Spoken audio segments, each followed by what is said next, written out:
Hello all, मी doctor Netra. आज आहे international doctors day. मस्त या खुर्चीत बसलेले आहे, गळ्यात स्टेथोस्कोप आहे, डॉक्टर झालेले आहे.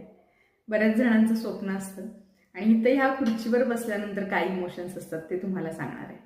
हा खरं तर काट्याचा मुकुट आहे आणि हे डॉक्टर झाल्यानंतर कळतं, आधी कोणी सांगत नाही. लहानपणी आपण कुठल्या तरी डॉक्टरांना बघितलं असतं, मी पण ह्यांच्यासारखीच डॉक्टर होणार असं काहीतरी, किंवा आई वडिलांच्या डोक्यात स्वप्न असतं की माझ्या मुलीला किंवा माझ्या मुलाला डॉक्टर करणार. कारण तसं त्यांनी ते एका पद्धतीचे डॉक्टर किंवा त्यांचे फॅमिली फिजिशियन बघितलेले असतात आणि मग आपल्या मुलाने किंवा मुलीनं असंच व्हावं असं काहीतरी स्वप्न असतं. खरं सांगू का, डॉक्टर होणं हे अगदी मेडिकलला ॲडमिशन घेतल्यापासून फिजिकली आणि मेंटली चॅलेंजिंग गोष्ट आहे.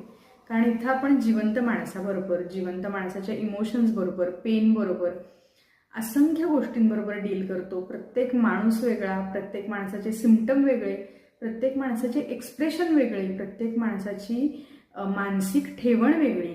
आणि अशा वेळी प्रत्येक माणसाशी डील करणं, त्याचं शांतपणे ऐकून घेणं, त्याच्यातल्या ज्या महत्त्वाच्या गोष्टी आहेत त्या नोंद करणं, त्याच्याप्रमाणे डायग्नोसिस करणं, त्याच्याप्रमाणे उत्तम औषध देणं, अलॉंग विथ काउन्सेलिंग, या सगळ्या गोष्टी खूप ड्रेनिंग असतात.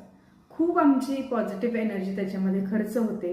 पण कधीतरी एखादा मस्त पेशंट दिवसातनं 2-3 असे येतात की हा मॅडम तुमच्याशी भेटल्यावर बोलल्यावर छान वाटतं किंवा तुमच्या ट्रीटमेंटनं खूप बरं वाटलं असं होतं. आणि मग आम्हाला आमची संजीवनी मिळून जाते आणि मग ह्या खुर्चीत बसल्याचं अगदी समाधान मिळून जातं.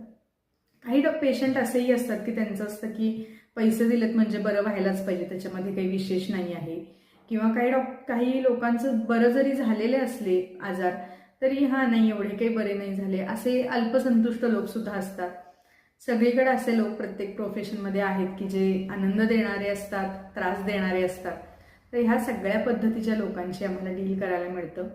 फक्त याच्यामध्ये एकच गोष्ट अशी आहे की डॉक्टरांना हल्ली बॅकलॅश करणं किंवा त्यांच्यावर लगेच लांछनास्पद आरोप करणं हा प्रकार खूप वाढलेला आहे. तुम्ही एक गोष्ट लक्षात घ्या, तुम्ही ह्युमन बॉडी म्हणून फक्त आज एक 5 मिनिटं सर्च करा, तुम्हाला कळेल किती कॉम्प्लिकेटेड गोष्ट आहे. ह्युमन माइंड तुम्ही सर्च करा, तुम्हाला कळेल किती कॉम्प्लिकेटेड गोष्ट आहे. आणि या सगळ्या गोष्टींची आम्ही रोज डील करत असतो, रोज आम्हाला अपडेट करण्याचा प्रयत्न करत असतो.